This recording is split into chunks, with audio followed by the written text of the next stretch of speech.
So you want to play like a pro midfielder. Now I'm going to break down exactly what you need to add to your game so that you can do this. There's certain things that you need to do if you want to perform like a pro level midfielder. There's certain tactical nuances and understandings that you need to be able to apply to your game so that you can perform just like how the pro players perform. Now, the key thing, it comes down to understanding. It comes down to understanding which moments do I do this? What are the moments? When do I use this skill in this moment? And I'm going to explain that in this video in detail. Once you understand these little moments, you'll start soon picking apart pro players' games, like all of the top level Champions League level midfielders, and you will see all of these elements in their game, and you know that I can then do what they do. But it starts from understanding the information in this video. So now you're probably thinking, how do you know this? Well, let me give you a little intro about myself. My name is Tarek Ali. I am the head of Ali Pro Performance, and my job is to build players into becoming pro level quality players. Now, how can I do this? Well, I am a personal performance analyst for professional footballers. So I know exactly what I'm talking about. I spent a lot of years playing the game. I was looking to get into professional football myself. Unfortunately, that was not the part for me, but I took a different part in terms of helping players improve their game and getting themselves to that pro level one day. But without further ado, let's get into the information. First one is scanning. Now, a lot of people have this misconception with scanning. A lot of people think that scanning is I just check my shoulders. No. Scanning is understanding what's around you. It's understanding the pitch. It's having an image of the pitch in your head, which allows you to make your next action. Now, if I can put this bluntly, an easy, quick example. Imagine crossing the street. Now, you didn't look, you just walked. What happens? Essentially, it's like Russian roulette. You're just hoping for the best. You're hoping a car doesn't come out of nowhere and drive over me. So you act before understanding, which means that you could come into a situation where things will not go the way you wanted. But if you checked, you scanned, I looked left, or I look left, I look right, I look forward, I look back, you understand what's around you, you can then make the best action possible, which suits you, because you understand your surroundings. Scanning is the same thing. Scanning is just understanding what's around you. Where's the open space? Where are my teammates? Where can I make my next action? Where are the closest opposition towards me? Then I know, once I have all of that information, now I know if the ball comes from my right back, let's say I'm a central midfielder, ball comes from my right back, I know I have a pass open there. I can't advance because there's someone here blocking me. I know that I can turn my body, I can play to my center back, and I can protect the ball. I got options now. Now I know, I have an idea of what I'm going to do next. Once I have that idea, I know that I can play faster, but I can also make better decisions overall. But it comes from understanding what is around me first. If I don't understand what's around me, there's a higher chance of me getting dispossessed, losing the ball, making the wrong decision, but also you make the right decisions slower. The whole point of being a midfielder is to be essentially the smartest player on the pitch. You have to be in that engine room. You have to be the one controlling things. But if you're not smart enough to understand what's around you, how can you control things? Because you're going to make even the right decisions, just not as fast as you should be making them. Or you may just be making the wrong decisions, which is inefficient for your team and for yourself. So the key thing is you have to understand what's around you. And through understanding what's around you, you will then make the best decisions possible.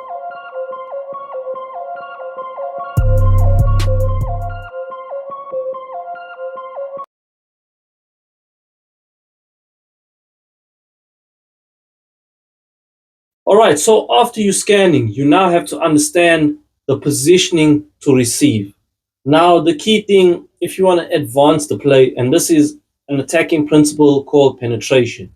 If you don't know the attacking principles of football, there's 5 of them, which is your width, your depth, your penetration, creativity, and support. So essentially, if you do these 5 things, those are your attacking principles in play. And any formation, anytime you have the ball, no matter what system you play, these 5 principles will apply no matter what.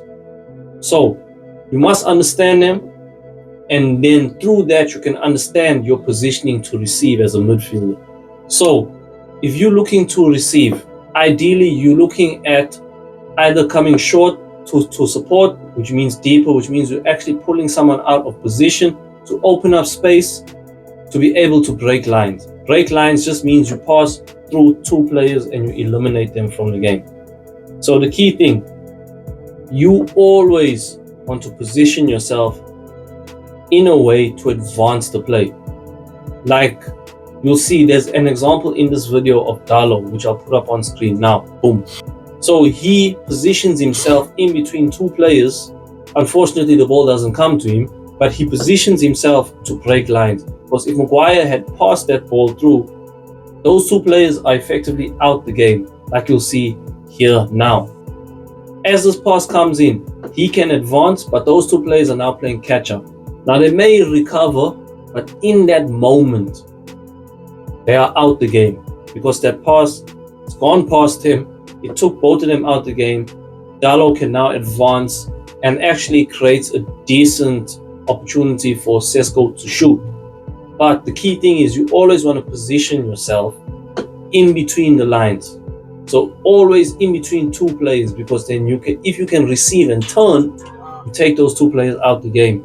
But also you'll have the option to now see left, right. Like you can see Henderson here plays that bounce pass. So he's still in between 2 players, but he's got that gap to play, to keep possession, to maintain possession for his team. So you always want to pick up those little spaces that they call it picking up little pockets of space. Ideally, you want to always do it in between 2 players, because what that does is it allows you to, like I said before, break lines. If you cannot break lines, you either come short to pull someone towards you so that you can effectively open up a space so that the ball carrier who has the ball can now break lines. If you can't come short, you drop deeper so that you're always trying to pull someone out of position to create space. That's the key thing. So those are the key fundamental principles you have to know in terms of your positioning to receive. Last point is the different skills that you need to use when receiving. So these apply to different moments that you're going to face, but equally are very important to make the best action, but to also make the fastest action possible. So the first one is a static touch. That just means that as the ball's coming into you, you stop it, as shown here. So you want to keep it close to you so that you know that if someone tries to take the ball from you, you can easily just get across, protect the ball. But also, it allows you to have a little look up and see, okay, where am I going to play next? Especially if you scan before, you understand now I can make that pass very easily because I know the ball stopped. I know that I can get cleaner contact on my pass. Next one is your half-turn touch. Now this is used when you are breaking lines. So if you position in between 2 defenders and you're looking to turn and get into the space as quickly as possible, this is the touch that you use. It's a nice little half-turn touch which allows you to then drive at the opposition or drive into open space. Next one is your dynamic touch. Now this just means that this is used by fullbacks and wingers a lot. Like if you're receiving in open space on the wing, instead of taking a static touch to stop and then taking another touch to advance, you just do it in one. So you open up your body and you take a heavier touch into the space, which allows you to drive into the open space more effectively. The last one is a back foot touch. Now this just simply means that this is very much done in this latest modern football where a lot of it comes down to possession play and short build-ups, but essentially you're going to receive with your body open So you have that open body shape, which allows you to take a touch to basically effectively move you to your next pass. It's very similar to a dynamic touch. You could actually call it a dynamic touch, but it's more about a mix between static and dynamic. So it's you just opening up your body to be able to, if you want to switch the play, one touch, I open up my body, I switch the play more easily. So it's sort of a mix between static and dynamic, but it's very important, especially if you understand rondos. You understand that these touches are probably the most important in rondos, because it's one touch to set, you can switch it quickly, it makes things a whole lot easier for you.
2 ways.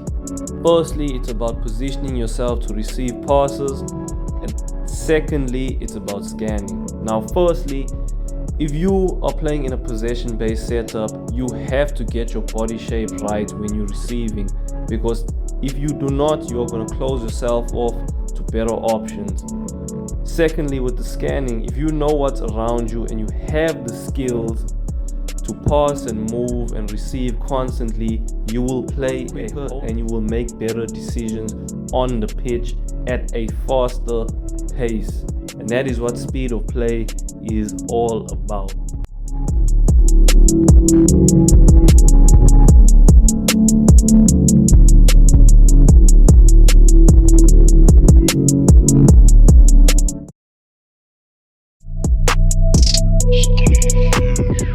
Okay, so for the passing circuit, here's what you're going to do. As you can see, I started off with my right foot going and taking a touch with my outside. Now, instead of changing feet, what I want you to do is I want you to pass and now go with the inside and continue in that manner instead of using your left like me. This that I'm showing you now can be a different variation, but in terms of when you're starting out, go with one foot all the way, touching with the outside, then go back to that same position you started with the inside, then change your feet. I know it sounds confusing, but just think about it. You're taking 3 outside touches, then you're gonna go back and take 3 inside touches, then you change feet. Simple. Add in a scan as well just before you pass and you're all good.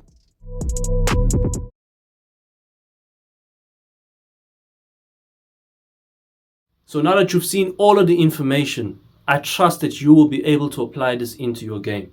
Now, if you do need help applying this into your game, I will work with you one-on-one personally to ensure that you are performing at your best level in terms of in your position, but also in terms of the grander scheme of how your team plays.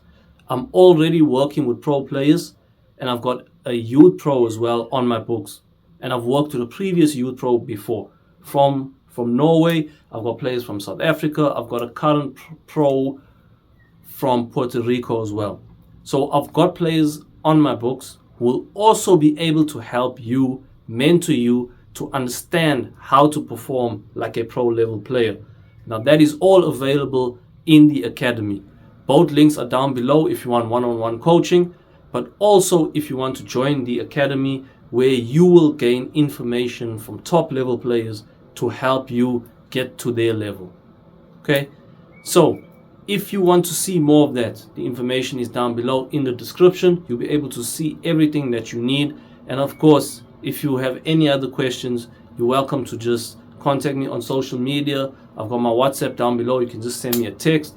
I will gladly help you understand what you are still doubting.